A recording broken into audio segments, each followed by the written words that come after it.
Mas kemarin masih ingat waktu kita rekaman untuk Kaisang itu ya. Di video itu kan saya menyebutkan bahwa kenapa sih ada orang menaruh kecurigaan tertentu ya terhadap seseorang atau terhadap kelompok orang. Ya karena persoalannya apa? Trust itu sudah luntur. Nah, Political kenapa kok trust itu ya, Prof? Ya, trust itu luntur kenapa? Karena banyak perbuatan seseorang, kelompok orang, bahkan rezim yang tidak memegang amanah, tidak jujur, kan itu kan? Sering berbohong dan mungkin juga culas.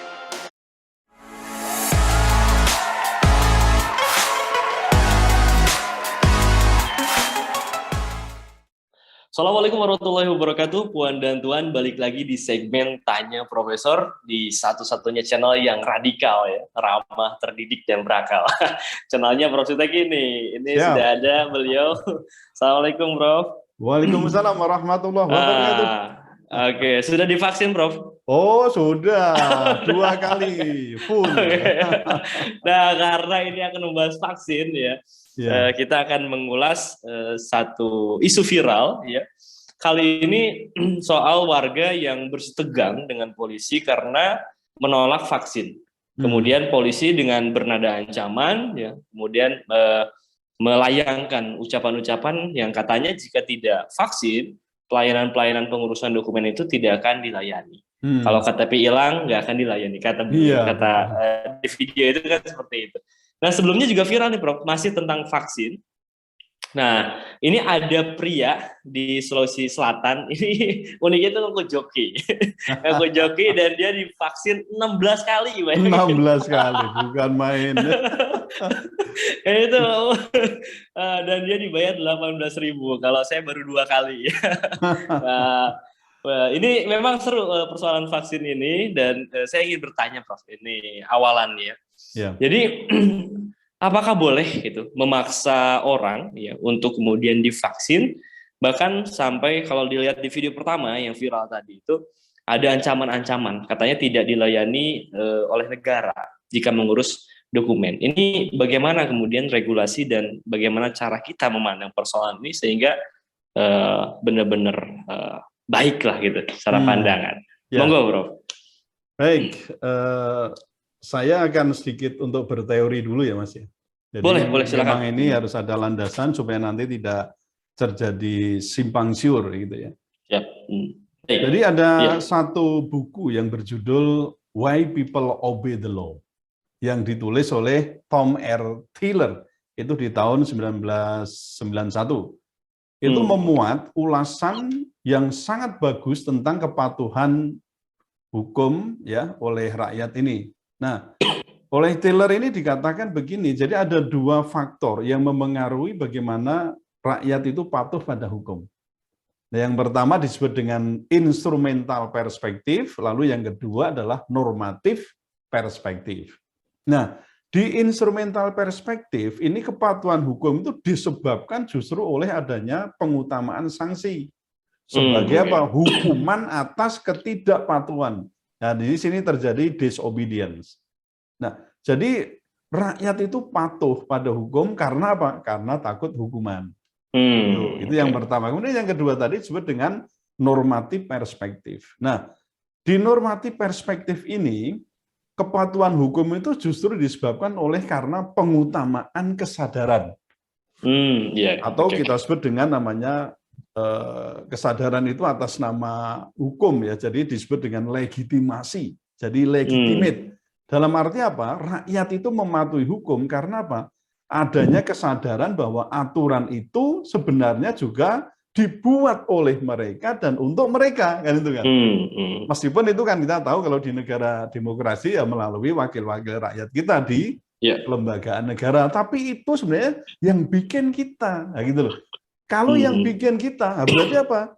Nah, kita mesti harus mematuhi, kan itu. Nah, jadi atas dasar teori kepatuhan hukum R. Taylor ini, ketika suatu pemerintahan itu mengutamakan pengenaan sanksi daripada kesadaran rakyat ya dalam mematuhi hukum tadi Mas ya, maka pemerintah ini sebenarnya telah terjebak dalam sistem namanya otoritarianisme yang sangat represif kan itu. Nah, sistem kekuasaan yang otoritarianisme ini sebenarnya merupakan tahap awal atau mungkin dikatakan sebagai pengulangan fase kekuasaan dalam teori namanya teori banditisme. Ya itu ada itu ya, itu oleh ya dikemukakan oleh Moncur Olson lah itu ya. Nah itu memang ada semacam itu. Nah kalau bicara soal negara boleh nggak memaksa dengan ancaman untuk vaksinasi ini, jawabnya boleh. Nah kan itu kan. Nah, dasarnya apa? Dasarnya ya undang-undang. Ya, ini dalam hal ini kita berikan ini supaya kita paham ya, bahwa kita itu tidak juga bisa hanya mengatasnamakan HAM sebagaimana diatur dalam Undang-Undang Kesehatan. Karena di Undang-Undang Kesehatan itu disebutkan bahwa untuk mengikuti, tidak mengikuti atau memilih pelayanan kesehatan dan lain sebagainya itu memang merupakan hak dari setiap warga untuk menentukan sendiri. Nah itu dan sering dikatakan sebagai landasan bahwa lu ini kan hak asasi manusia. Tapi kita juga harus ingat, Mas, bahwa di dalam dunia hukum itu kita mengenal namanya lex specialis derogat lege generali. Nah, artinya apa? Undang-undang yang sifatnya umum, khusus ini lex specialis khusus, itu dapat menyampingkan undang-undang yang sifatnya umum. Nah, gitu. Nah, yang undang-undang tadi, yang undang-undang kesehatan itu tahun 2009 itu kan sifatnya umum. Sementara kita untuk menangani kasus pandemi atau mengenai kekarantinaan itu kita punya undang-undang tentang kekarantinaan kesehatan, yaitu Undang-Undang Nomor 6 Tahun 2018 yang ini dipakai untuk apa? Untuk mewajibkan semua warga negara untuk apa? Melaksanakan atau menyelenggarakan kegiatan kekarantinaan kesehatan. Gitu loh. Nah, termasuk apa? PSBB, ada PPKM, ada vaksinasi, ini termasuk kewajiban dalam penyelenggaraan kekarantinaan kesehatan, gitu loh. Nah, kita lihat misalnya di pasal 93 Undang-Undang ini jelas sih Mas ya, setiap orang yang tidak mematuhi penyelenggaraan kekarantinaan kesehatan dan atau menghalangi penyelenggaraan kekarantinaan kesehatan itu sehingga dapat menyebabkan kedaruratan kesehatan itu bisa dipidana paling lama 1 tahun dan atau dengan denda 100 juta rupiah. Lumayan ya, gitu loh. Lumayan jadi, besar. Jadi ini kalau ngomong soal ancaman, ini undang-undangnya ngomong gitu loh. Nah, jadi nggak salah ketika itu Pak Wakil Menteri Pak Edi Hirij ya, itu kan menyampaikan bahwa wah ini kalau rakyat itu tidak mematuhi, kalau rakyat itu menolak vaksinasi itu dapat dijatuhi hukuman pidana itu. Nah, itu untuk penjara 1 tahun dan denda paling banyak 100 juta. Ya, clear ya. Saya menarik ini dapat beberapa poin. Di antaranya ada 2 teori kepatuhan hukum ya. Yang pertama tadi bahwa dengan sanksi, yang kedua dengan kesadaran.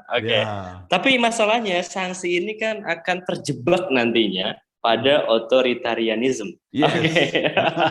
Nah, ya saya tanyakan gini, Prof. Jika memang hukum itu kan memang agak saklek ya, kalau jenengan bilang kan agak saklek gitu. Nah, hal itu ada misalkan di undang-undang tadi tahun nomor 6 tahun 2018 ya, Prof. Diatur. Nah, tapi adakah tindakan yang bisa dilakukan selain menggunakan ancaman atau kekerasan dalam hal vaksinasi? Ya.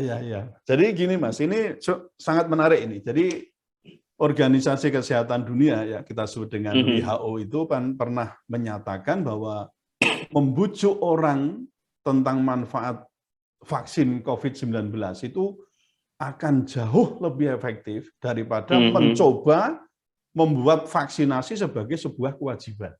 Nah ini kita tekankan betul di sini. Nah WHO itu sampai mengatakan bahwa akan tergantung pada masing-masing negara ya tentang bagaimana kemudian soal tekanan, mewajibkan dan seterusnya itu. Tetapi prinsipnya tadi, ketika itu justru mereka dipaksa untuk vaksinasi itu, justru yang akan muncul adalah persoalan perlawanan. Betul. Nah, itu yang dikhawatirkan di sana. Jadi lebih baik kita mengutamakan persoalan pendekatan dengan yang baik tadi ya. Jadi supaya mereka paham, ngerti bagaimana. Yang kemarin soal ribut ini masih soal ini Mas, vaksinasi untuk anak yang usia sampai 11 tahun itu. Iya. Itu geger loh Mas. Karena memang banyak simpang siur, sementara saya dengar ya, saya lihat sendiri pemerintah itu belum melalui Kementerian Kesehatan belum memberikan statement bahwa ini loh pentingnya di sini sudah diuji begini sehingga tidak menimbulkan polemik gitu. Iya, baik. Nah sebenarnya persoalan yang tadi saya katakan pengutamaan kesadaran, membentuk mereka paham, apalagi kan ini aspek sainsnya itu kan tinggi, ya kan? Iya, betul. Ini kita ketuk pikiran dan juga hati rakyat. Nah, kalau kita lihat tadi di dalam perspektif teori kepatuhan dan teori banditisme yang tadi saya sebut itu. Jadi sekiranya dapat diduga bahwa dalam hal ini itu di era pandemi ini, jika pemerintah mengutamakan ancaman pidana terhadap penolak vaksinasi, itu berarti pemerintah pelaksana bandit dalam evolusi kekuasaan yang disebut sebagai stationary bandit. Wah, itu ada karakternya itu. Ada rule of law, anti kritik, anti check and balances, memberangus kritikus, dan juga mengerahkan intel dan polisi yang tadi panjenengan sebut itu. Jadi kalau dalam sisi teori ini disebut sebagai ya banditisme itu ya banditisme. Nah, itu dalam sisi teori lah ya, semoga pemerintah kita tidak begitu ya. Amin. Tapi menarik Prof. Jadi di lapangan itu sebetulnya kita bicara tentang vaksinasi sebagai isu sains ya, isu kedokteran itu udah nggak ada masalah sebetulnya. Orang-orang yang terdidik itu percaya itu kan gitu ya. Tapi masalahnya di masyarakat ini kan sering dicampur dengan isu politik nih, Prof. Jadi yang sebelumnya, sebelumnya kan masyarakat itu punya jarak ya, dan juga ada rasa ibaratnya curiga atau ketidakpercayaan. Gitu. Yang ini menyebabkan mereka itu ketika ada pemaksaan, ya, meskipun latar belakangnya itu sains, ya, tapi ada campuran politik nih, Prof nih, sehingga ada friksi gitu loh, pengennya nolak gitu. Nah itu dari sisi ini gimana, Prof? Melihat fenomena ini? Mas kemarin masih ingat waktu kita rekaman untuk Kaisang itu ya. Di video itu kan saya menyebutkan bahwa kenapa sih ada orang menaruh kecurigaan tertentu ya terhadap seseorang atau terhadap kelompok orang. Ya karena persoalannya apa? Trust itu sudah luntur. Nah, Political trust itu ya, trust itu luntur kenapa? Karena banyak perbuatan seseorang, kelompok orang, bahkan rezim yang tidak memegang amanah, tidak jujur, kan itu kan? Sering berbohong dan mungkin juga culas. Nah, akhirnya apa? Soal kesehatan itu yang mestinya itu full dengan persoalan sains gitu ya, lebih dipenuhi itu ditarik-tarik ke ruang politik yang penuh intrik dan polemik. Nah, misalnya ini persoalan isu apa Mas, dagang vaksin, betul kan? Soal dagang PCR ya, itu ya. Lalu soal dagang karantina yang kemarin ribut kan itu, betul. Persoalan karantina di hotel macam-macam itu, dan lain-lain macam-macam itu. Ya, itu kan membuat kemudian rakyat itu sulit untuk menaruh kepercayaan. Betul. Nah, apalagi ya mengenai dengan vaksinasi yang juga tidak lepas dari kemungkinan di situ pemaksaannya itu mengandung vested interest. Nah ini yang ya banyak orang curiga kan di situ karena ya latar belakangnya macam itu gitu loh. Nah, dan wajar sebetulnya Prof ya. Iya wajar lah gitu ya. Maka dalam hal ini ya jangan salahkan rakyat 100% itulah ya. Tetapi pemerintah negara itu juga harus introspeksi ya mengapa misalnya harus memakai kekerasan dan ancaman gitu loh. Memakai kekerasan dan atau ancaman kekerasan dalam vaksinasi yang mestinya itu murni urusan kesehatan dan demi kesehatan kan gitu toh. Mikirnya sebenarnya ya ringan-ringan gitu aja tapi karena persoalan tadi sudah semrawut ditarik-tarik ya, paksa begitu masuk ke politik. Dan iya, tapi agak bagi sebagian orang yang hanyut di itu agak bingung memang, Prof. Ya. Saya akui itu agak bingung. Banyak menemui orang-orang yang seperti itu. Ya. Nah, tapi yang ingin saya tanyakan terakhir nih, Prof. Nih, terkait ini pesan khusus ya. Jadi apa yang ingin jenengan sampaikan ya? Pada ini yang pertama pada aparat, Prof. Pada aparat. Dan yang kedua pada rakyat tentang kewajiban vaksinasi ini, Bro. Ya, jadi agar pemerintah itu tidak disebut sebagai stationary bandit gitu ya. Jadi alangkah baiknya sarana yang tadi saya tawarkan baik melalui apakah itu ancaman pengenaan sanksi maupun membangun kesadaran itu dilaksanakan bareng-bareng. Dan saya kira pemerintah juga tidak boleh anti kritik. Nah, maka kalau sudah demikian, maka kan tidak ada dalam hati pemerintah itu jangan di otaknya kemudian pokoknya kalau nggak mau tak penjara. Orang yang menolak tak penjara, tak denda, jangan. Turunkan, tapi kedepankan, meskipun tadi saya menawarkan dua hal itu bisa jalankan keduanya, pengancaman kan ya penting ya. Tapi harus dikedepankan persoalan membangun kesadaran orang itu kalau perlu apa? Ya, itu bisa kerjasama dengan berbagai elemen masyarakat untuk menumbuhkan kesadaran ya masyarakat pada umumnya itu bagaimana sih bisa menerima program vaksinasi tersebut gitu loh. Tawaran lain itu juga bisa berupa vaksinasi mandiri yang bisa dibiayai dengan lebih murah. Gitu ya, murah. Nah, tapi misalnya dengan ini perlu juga sosialisasi sembari meyakinkan ya secara ilmiah bahwa vaksin ini bermanfaat bagi diri, keluarga, masyarakat dan bangsa. Untuk apa? Ya, tujuan utama adalah untuk kelangsungan hidup manusia, terutama ya kita di Indonesia ini, gitu loh. Nah, kemudian main ancam dengan pidana, denda dan penjara itu hanya akan semakin menumbuhkan resistensi perlawanan rakyat dan mengesankan apa? Seolah-olah pemerintah itu dijalankan secara otoriter, anti kritik, anti demokrasi. Nah, kita mesti yakin kan bahwa banditisme itu cara memerintah yang jauh dari karakter bangsa Indonesia. Loh kan gitu. Ini kalau ditarik-tarik ke teori sebenarnya sangat Mas. Tapi meskipun tadi berteori, ini kan fakta demikian ya. Jangan sampai ini dikatakan sebagai pemerintah yang otoriter, yang kayak bandit ya dalam arti teori itu saya kira enggak. Ya harus kita jauhkan begitu. Jadi membangun kesadaran supaya mereka tahu terutama mengenai manfaat ini. Memang mungkin tidak semuanya orang itu akan setuju tetapi dengan membangun kesadaran itu bahkan mungkin bisa mandiri kok Mas.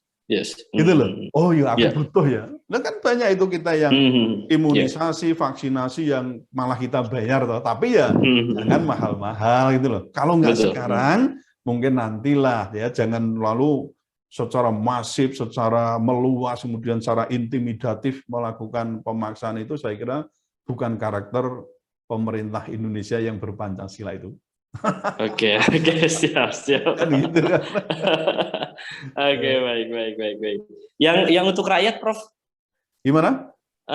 Yang apa yang ingin Prof Suteki sampaikan untuk rakyat satu lagi? Ya rakyat itu saya kira juga harus menyadari ya bahwa kalau saya sih berpikir, saya kan kadang diskusi juga dengan istri saya, ini sebenarnya vaksin itu apa sih ini ya. Saya orang hukum belum tahu persis ya, istri saya orang kesehatan. Loh ini manfaatnya begini-begini ya diterangkan. Akhirnya saya juga paham. Oh kalau begitu ya sudah. Misalnya anak saya nanti gimana? Si Princess mau divaksinasi enggak? Ya divaksin, enggak apa-apa. Ya ini kan usaha ya, dari usaha manusia supaya kita terhindar dari penyakit terutama COVID-19 dan turunan-turunannya itu ya kita berusaha. Nah soal ke depan bagaimana ya. Saya kadang-kadang namanya teori konspirasi saya nggak paham betul ya, tapi yang jelas ini memang usaha manusia dan itu keyakinan kita pada Allah ya sudah kita jalankan ikhtiar kita ini ya semoga ini bukan senjata biologis atau apa gitulah ya, ini adalah sebagai sarana kita untuk tetap bertahan ya dalam situasi yang sulit, misalnya supaya umpama kena pun tidak terlalu parah, kan itu Mas ya. Tujuannya kan begitu vaksinasi, bukan mengatakan orang itu kemudian tidak sampai kena, umpama kena pun mungkin hanya seperti gejala flu biasa. Kalau saya memahami begitu, maka rakyat juga harus paham, memahami program pemerintah ini, mungkin ada kekurangan yaitu ada kewajaran ya. Nah, kita perbaiki bareng-bareng. Jangan kemudian mentang-mentang kemudian menolak tanpa memberikan reasoning yang dapat dipertanggungjawabkan, kan itu. Jadi kalau menurut saya begitu kan. Ya, siap. Ya, baik. Jadi bisa saya simpulkan, Prof. Jadi tadi dari diskusi panjang kita ada beberapa hal yang saya capture nih, Prof. nih. Yang pertama dari teori kepatuhan hukum. Ini menarik ini bahwa kepatuhan hukum itu ada dua jalan istilahnya. Ya, yang pertama itu dengan sanksi, yang kedua dengan kesadaran. Tapi yang direkomendasikan itu harusnya memang kesadaran ya, Prof. Ya, untuk vaksin ini. Ya. Yang kedua yang tadi yang ingin kita capture itu bahwa persoalan vaksin ya itu kadang kita itu tercampur ya antara kedokteran, medis dan juga dengan politik. nah itu yang harus kita agak hati-hati di situ. Dan tadi betul ya, ada political trust itu, Prof, yang memang di kedua belah pihak harus introspeksi. Di pemerintah juga memang harus menyadari bahwa ya memang faktanya seperti itu, Prof. Betul.